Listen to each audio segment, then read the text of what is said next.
So we've talked about the functions of blood. Now we want to talk about the composition of blood.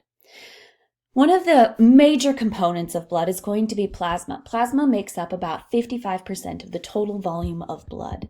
The composition of plasma is about 93% water, mostly water. This remaining 7% consists of dissolved substances, things like ions, dissolved gases, hormones, plasma proteins, and waste products.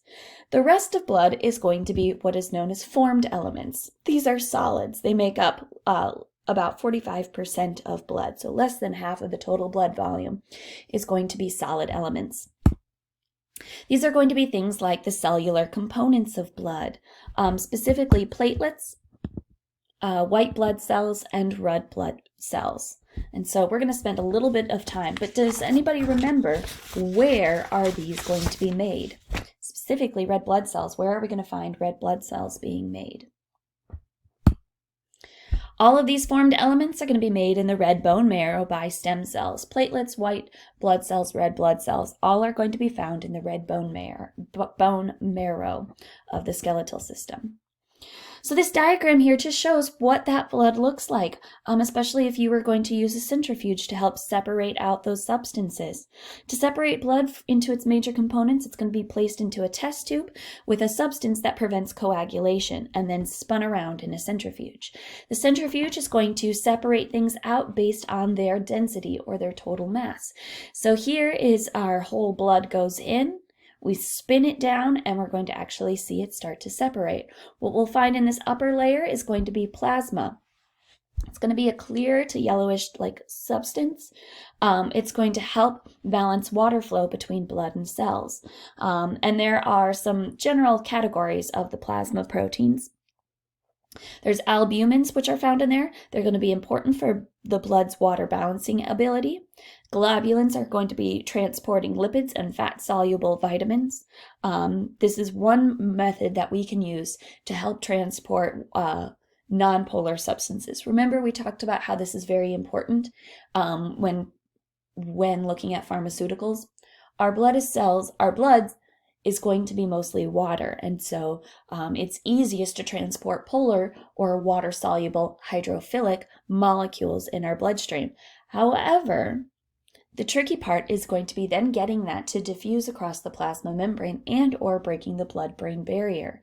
We can transport these molecules by using proteins known as globulins. They're going to help transport lipids and fat-soluble vitamins by making them temporarily polar and transporting them through the bloodstream.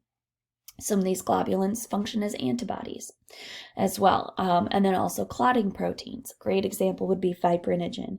It's a clotting protein that's found in the plasma. Then we have the formed elements. The formed elements down here are going to be white blood cells and red blood cells. The white blood cells defend the body against diseases. And the red blood cells are going to transport oxygen throughout the bloodstream. One thing I want to spend just a little bit of time on is looking at some of those formed elements, where they come from. As we mentioned, they're formed in the red marrow of your bones from stem cells. Stem cells are going to be undifferentiated cells in the red bone marrow that give rise to all of the formed elements. So those stem cells are initially undifferentiated, but they can specialize. So the stem cells are going to divide and they're going to become specialized. They can form erythroblasts, which will eventually in time lose their nucleus and mature into red blood cells known as erythrocytes. They may also form myoblasts. Myeloblasts are going to be forming a type of white blood cell, either neutrophils, eosinophils, or basophils.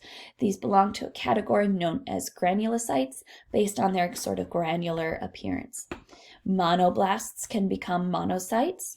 Lymphoblasts will become lymphocytes. These are what are known as agranulocytes, A meaning without, so they do not have that granular appearance. So these are all categories of white blood cells. And then finally, megakaryocytes can form megakaryocytes, which will eventually break down into smaller platelets. These are going to be used for our clotting factors. We're going to spend a little bit of time talking about these categories, starting off with our red blood cells. Our red blood cells are going to be responsible for the transport of oxygen. These are also called erythrocytes. They are going to be the most numerous of all the blood cells, responsible for transporting oxygen to the cells. They're going to carry about 23% of the blood's total carbon dioxide.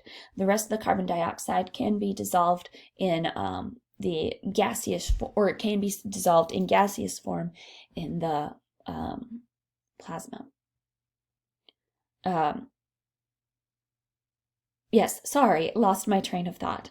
So the general shape of the blood cells, or of these red blood cells, these erythrocytes, are going to be shaped like biconcave discs. They do have a great deal of flexibility.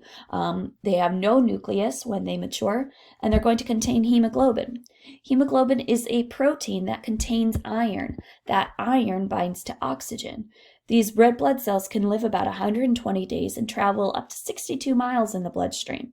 They'll undergo phagocytosis in the liver and spleen, break them down. Hemoglobin will be degraded into its protein component globulin and heme component. The iron from the heme is going to be sent to the bone marrow for recycling, so we don't ever really have to lose out on that iron. And the remaining portion of heme is going to be degraded into bilirubin, which the liver is going to release into the bile in the digestive stream.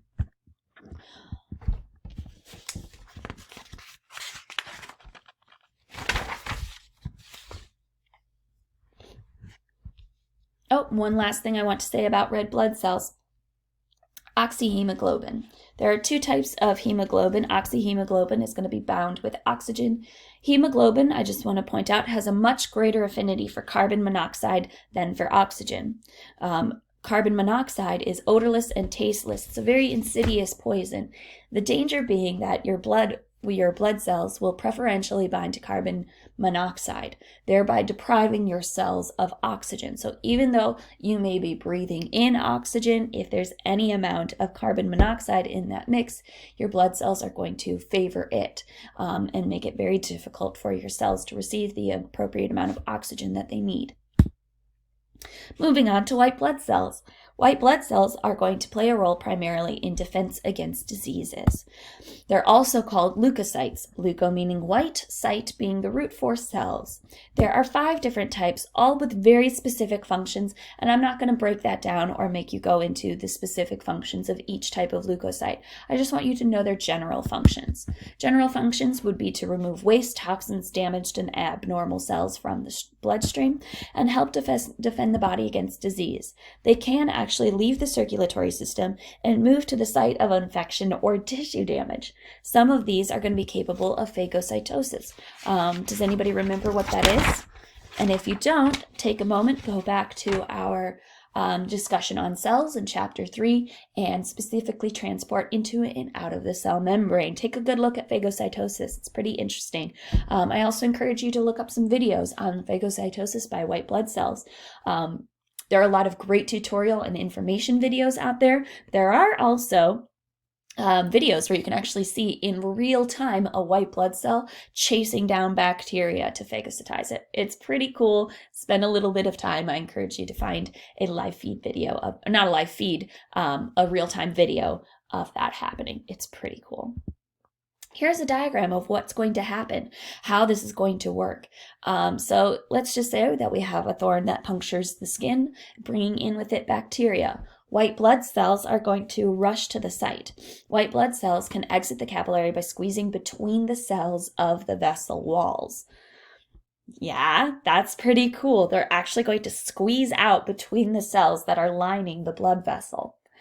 And then they're going to transport or move towards the area of infection. And they're actually going to break down and phagocytize that bacteria. If you notice in this case, we have a thorn that has just barely punctured the skin, but hasn't actually damaged a blood vessel. So in this case, this is an example of a very, very shallow cut or a very shallow wound that actually hasn't drawn any blood. But even in the case of a very shallow wound, we're still going to need our white blood cells to rush to the site to prevent any infection or spread of disease. So those white blood cells, those are always working. Next up, we have platelets. Platelets are sometimes called thrombocytes. These are basically going to be cell fragments. They're fragments of a larger precursor cells called the megakaryocytes, fragmented into smaller pieces. Their primary role is going to be in blood clotting. They're going to help the blood thicken when we reach a wound, and they're going to allow a clot to form, over which we can form sort of a mesh of fibers and proteins to create a scab and create sort of a temporary healing situation while we make new skin over that wound. So that's going to be the role of platelets. Table 11.1 does a fantastic job of breaking down all the formed elements of blood. I do want you to spend a little bit of time here, but like I said, you don't need to go into the details for white blood cells. I'm not going to ask you about the difference between neutrophils,